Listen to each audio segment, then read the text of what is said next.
오늘 폐막을 합니다만 금번 중국 항저우에서 열린 아시안 게임에서 우리나라 수영은 굉장한 성적을 거두었죠.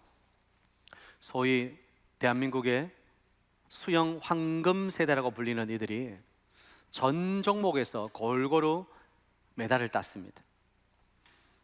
그래서 1951년 이 아시안 게임이 시작한 이후에 수영 강국이었던 일본을 누르는 그런 쾌거를 이루어내었지요. 지난달 30일 날 이 수영팀이 이제 귀국을 하는데 인천공항으로 들어오잖아요. 그때 추석 연휴를 맞아서 해외로 나가는 많은 사람들이 공항을 찾았는데 이 수영 대표팀이 귀국한다는 소리를 듣고 인천공항이 거의 마비가 될 정도로 수많은 인파들이 모여서 수영 선수들을 환호하고 환영했다, 그런 기사를 본 적이 있습니다.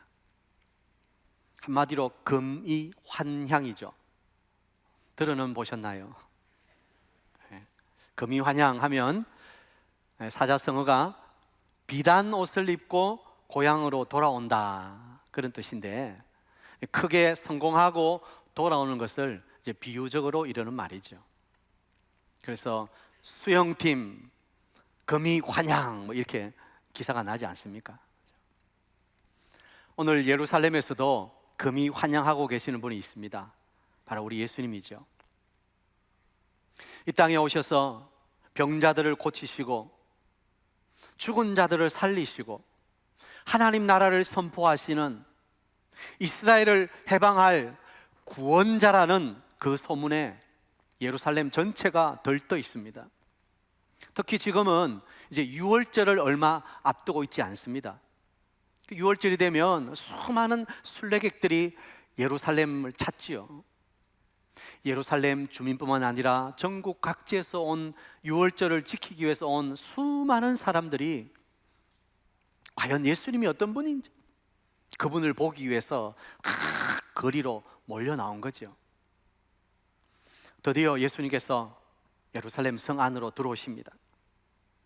사람들은 자기의 겉옷을 벗어서 길에 깔고 또 나무까지, 그 이제 종려나무죠, 그걸 막 길에 펴기도 하고 또 때로는 막 들고 흔들기도 하고 호산나 찬송하리로다 주의 이름으로 오시는 이여 하면서 예수님을 극렬히 환영하고 있습니다. 자, 그런데 이렇게 백성들의 이 환영과 칭송을 받으면서 예루살렘으로 들어오시는 예수님이 멋진 백마를 타고 오시는 게 아니라 조그마한 어린 나귀를 타고 오십니다.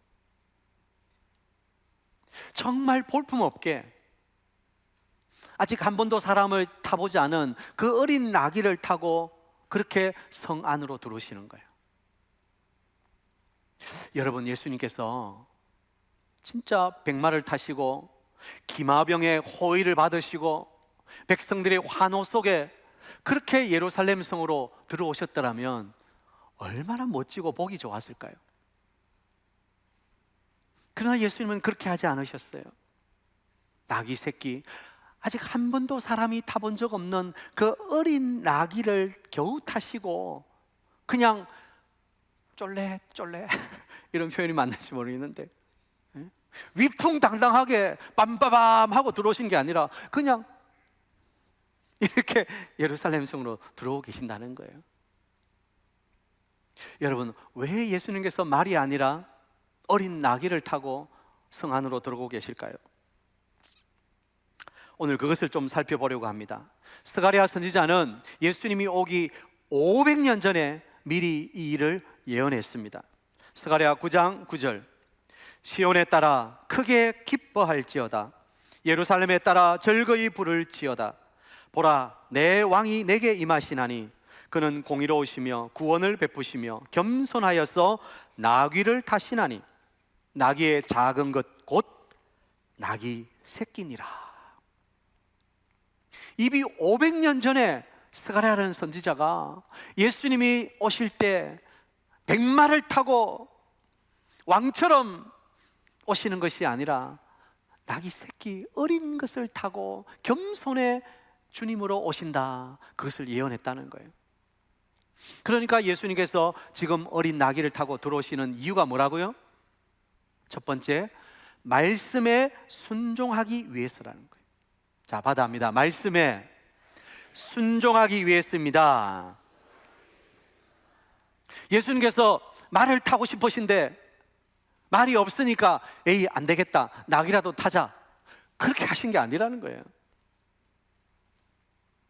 예수님이 나귀를 타신 것은 철저하게 구약에 예언된 하나님의 말씀을 이루시기 위해서요. 우리 주님은 임의대로 행동하시는 것이 아니라 그 말씀을 이루시기 위해서 이렇게 하셨다는 것입니다. 예수님께 우연은 없습니다. 구약에 예언된 말씀에 따라 움직이고 계십니다.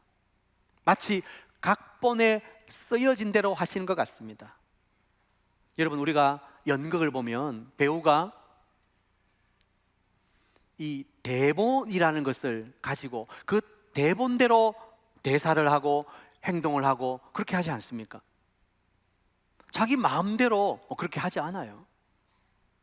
마치 예수님께서 각본에 쓰여진 대로 마치 연출하는 것처럼 그런 인상을 우리에게 준다는 거예요. 보세요.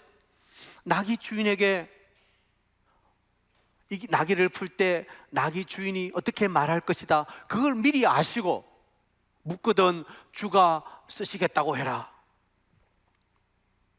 또 나귀 주인은 막 제자들이 나귀를 풀고 있으니까 뭐합니까 지금? 주님이 쓰시겠답니다. 그래요? 두말 하지도 않고 또 나귀를 주는 거예요. 여러분, 이 모든 일이 어떻게 이렇게 일어날 수 있습니까? 성경에 예언되어 있기 때문에 말씀대로 이루어지는 것입니다. 예수님의 발걸음 한 걸음 한 걸음은 말씀에 대한 순종을 보여주십니다. 왜냐하면 말씀에 대한 순종만이 하나님의 뜻을 이룰 수 있음을 아셨기 때문이에요. 예수님 그분의 모든 걸음, 우리가 흔히 예수님의 공생애 3년이라고 하지요. 33세를 사셨는데 30년 동안은 준비의 기간이 있고 3년을 우리가 공생애라고 하지 않습니까? 이 공생의 모든 걸음은 주님이 그냥 자기의 기분 따라서 자기 하고 싶은 대로 그렇게 걸어가신 걸음이 아니라는 거예요. 철저하게 말씀에 따라 움직이고 계시는 거예요. 그래서 하나님의 뜻을 이루시는 것입니다. 요한에게 세례를 받으실 때도 뭐라고 하셨죠? 이렇게 하여 의를 이루는 것이 합당하다. 세례 요한은 어이구 주님 안 됩니다, 어떻게 주님께서 저 같은 죄인에게 세례를 받으신단 말입니까? 제가 주님께 세례를 받아야죠. 그런데 주님은 아니다, 이렇게 하는 것이 의를 이루는 것이고 이렇게 해야 하나님의 뜻이 이루어지는 것이다.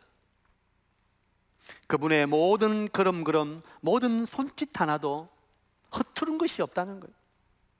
말씀에 따라 움직이고 계시고 말씀에 철저하게 순종하고 계시다는 거예요. 자, 그렇다면 오늘 우리들의 모습은 어떨까요? 우리들은 남이 나를 어떻게 볼까 너무 생각이 많은 것 아닙니까?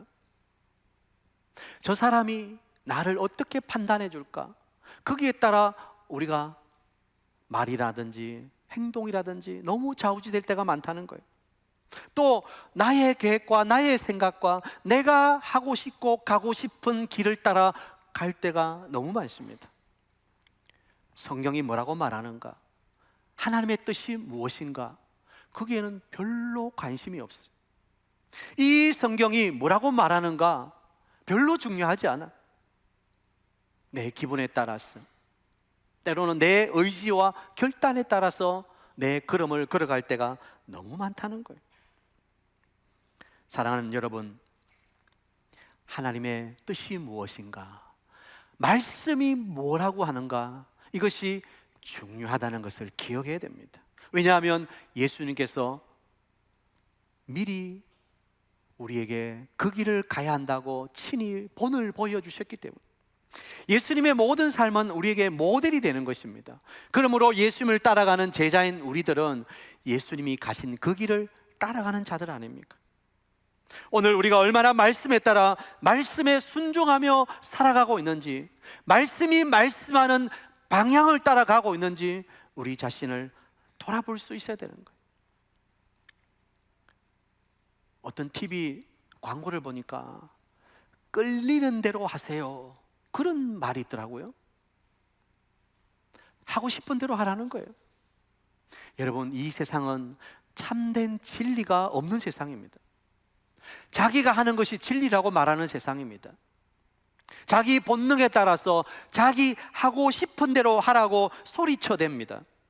그러나 기억하십시오. 주님을 따르는 예수 제자인 우리들은 우리가 하고 싶고 우리가 가고 싶은 길이 아니라 말씀에 철저하게 순종하며 살아가야 하는 하늘나라 천국 백성이라는 사실입니다. 아멘이십니까? 우리는 세상의 소리가 아니라, 또는 세상이 말하는 보편적인 이론이 아니라, 더 나아가서 내가 하고 싶은 계획이나 내가 하고 싶은 방향이 아니라 성경 말씀이 뭐라고 하는가, 하나님의 뜻이 무엇인가, 거기에 우리는 집중할 수 있어야 된다는 것입니다. 사랑하는 사랑교회 성도 여러분, 여러분의 한 걸음 한 걸음이 여러분의 계획이 아닌 말씀 안에서 말씀에 순종하는 삶을 사시기를 축복합니다. 왜냐하면 우리 인생은 말씀에 따라 움직여지기 때문에, 우리 인생은 말씀대로 이루어지기 때문에, 우리가 살아보면 알지만 내 뜻과 내 계획대로 안 됩니다. 우리 인생의 구비구비마다 하나님이 인도하셨고 하나님의 그 계획과 섭리 속에 우리를 인도하셨다는 것을 우리는 고백할 수밖에 없는 거예요. 그러므로 내 생각과 내 뜻이 아니라 하나님의 뜻이 무엇인지, 무엇보다도 말씀이 가라고 하는 방향과 그 길로 가는 것이 인생의 정답이라는 사실을, 오늘 우리가 예배 시간에 드렸던 찬송 가운데 주님만이 길이시니 그 길 따라갑니다, 그런 찬양 가사가 있었잖아요. 우리의 참된 길이 어디입니까? 바로 예수 그리스도예요. 주님이 가신 그 길이 바로 진리의 길인 거예요. 그러므로 우리는 주님을 본받아서 바로 말씀에 순종하며 말씀 따라가는 참된 복된 인생 되기를 예수님의 이름으로 축복합니다. 두 번째, 예수님께서 나귀를 타신 이유는 겸손의 왕으로 이 땅에 오셨기 때문입니다. 받아합니다. 겸손의 왕으로 이 땅에 오셨기 때문입니다. 예수님이 나귀를 타신 것은 말이 없어서가 아니라고 그랬죠. 나귀를 타신 이유는 바로 겸손의 메시지를 주시기 위해서예요. 오늘 본문을 보면 이 나귀 새끼도 잠시 빌린 거예요. 그리고 안장이 없어서 제자들이 겉옷을 벗어서 그 어린 나귀 위에 깔았습니다. 주님이 그 위에 타셨어요. 여러분 한번 상상해 보세요. 사람을 한 번도 태워본 적 없는 나귀가 예수님이 타시니까 얼마나 불편하겠어요. 그러니까 이 나귀가 뭐 훈련이 안 됐으니까 뭐 가다가 막 움직이고 막 예수님 떨어뜨리려고 막 이렇게 그러지 않겠어요? 네? 참 불편한 모습입니다. 볼품이 없습니다. 초라합니다. 그런데 예수님께서 그렇게 하시는 것은 우리에게 메시지를 던져주시는 거예요. 말이 아닙니다. 사실 이 고대사의 말은 힘을 상징하지요. 그 말은 그 나라의 국력을 상징합니다. 그래서 이 로마의 왕은 전쟁에 승리하고 돌아올 때 흰 백마를 타고 길게 마차의 행렬을 이끌고 오죠. 그러면 뭐 로마 시민들이 나와서 꽃가루를 뿌리고 뭐 왕만세를 부르고 그러지 않습니까? 세상 왕은 자신이 가진 권력을 극대화하는 거예요. 그것을 포장하고 그것을 보여주고, 그래서 자신이 얼마나 위대한지를 드러내려고 하는 거예요. 그러나 우리 주님은 그렇게 하지 않으셨어요. 우리 주님은 만왕의 왕이신데도 오히려 더 작아지고 낮아지셨다는 거예요. 스가랴가 말한 것처럼 그분은 겸손의 왕이시기 때문입니다. 그리고 우리에게 던져주는 메시지가 무엇입니까? 능력의 길은 겸손에서 나온다는 사실이에요. 우리는 자꾸 자신을 드러내고 자신의 능력을 어필하고 내가 할 수 있다고 자신감을 가져야 마치 된 것처럼 우리는 그렇게 쉽게 생각합니다. 또 세상은 그렇게 말합니다. 그러나 우리 주님은 그렇게 말씀하지 않으시는 거예요. 진짜 능력은 겸손히 낮아져서 섬기는 데 있다고 말씀하시는 것입니다. 그리고 우리에게 자신을 낮추고 섬기고 봉사하는 삶을 살라고 말씀하시는 것입니다. 여러분, 예수님의 마지막 밤 기억하십니까? 제자들을 모아놓고 예수님은 친히 수건을 허리에 동이시고 제자들의 발을 씻어 주십니다. 그 당시에 발을 씻는 것은 누가 하는 일이에요? 종들이 하는 일입니다. 그런데 주님은 선생이십니다. 주님이십니다. 그런데 종의 모습으로 낮아지셔서 제자들의 발을 씻겨주십니다. 그리고 이렇게 말씀하십니다.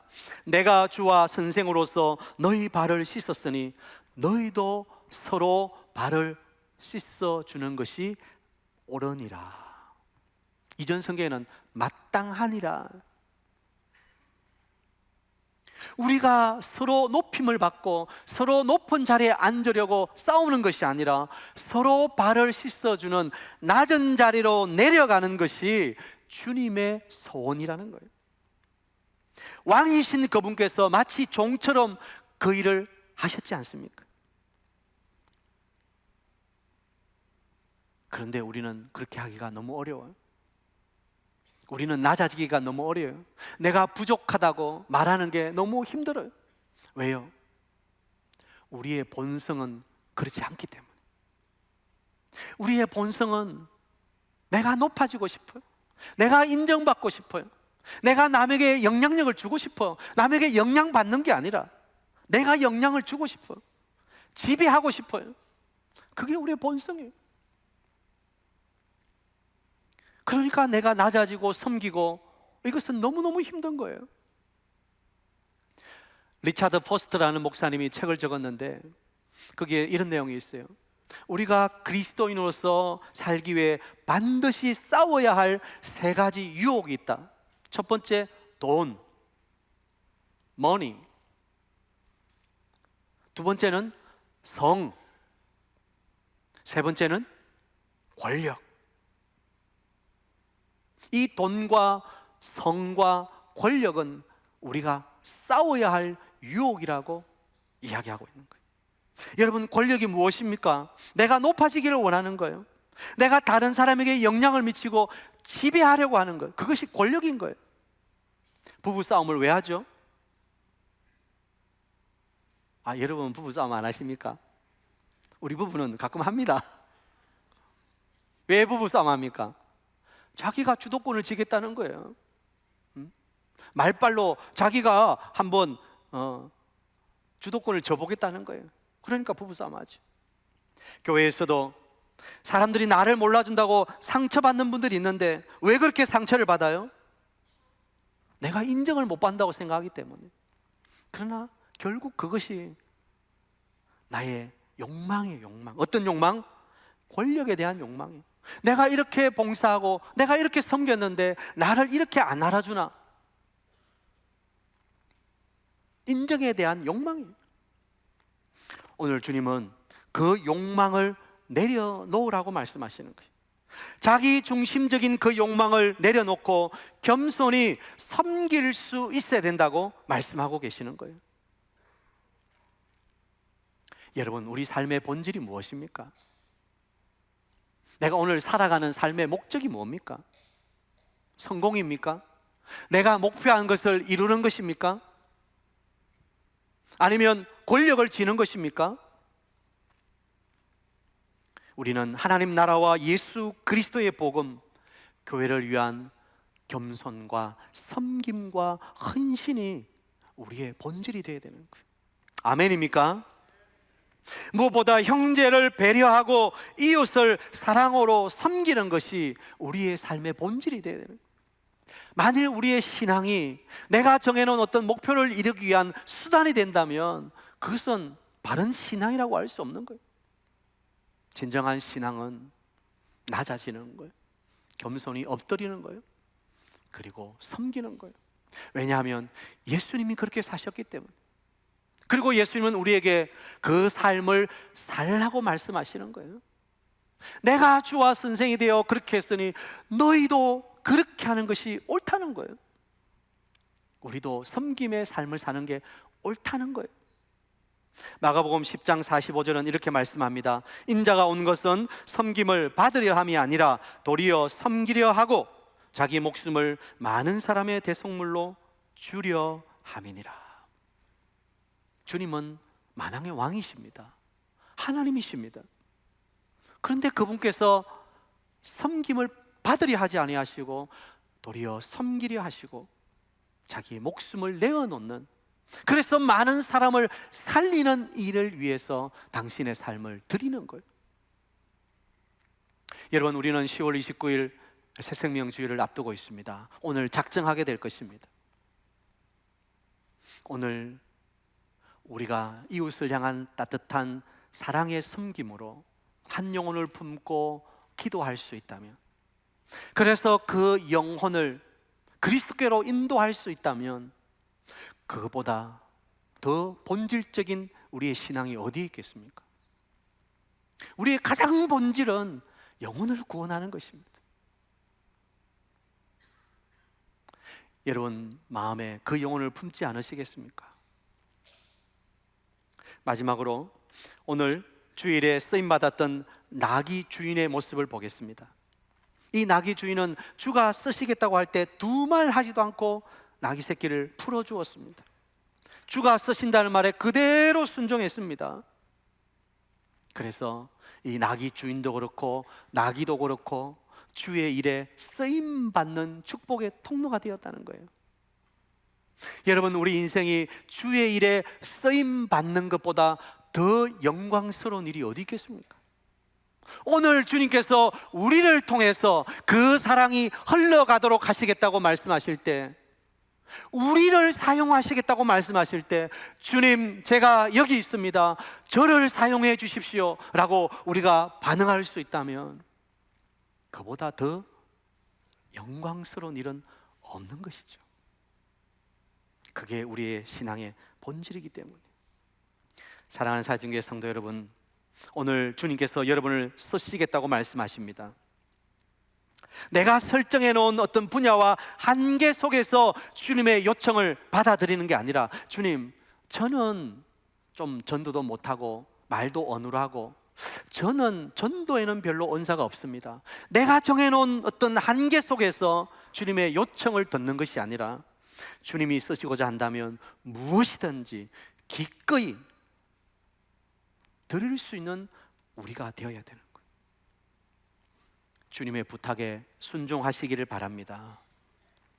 한 영혼을 가슴에 품고 그가 구주이신 예수님을 만날 수 있도록 섬기는 일에 귀하게 쓰임받는 우리 사역동교회 성도님들 다 되시기를 바랍니다.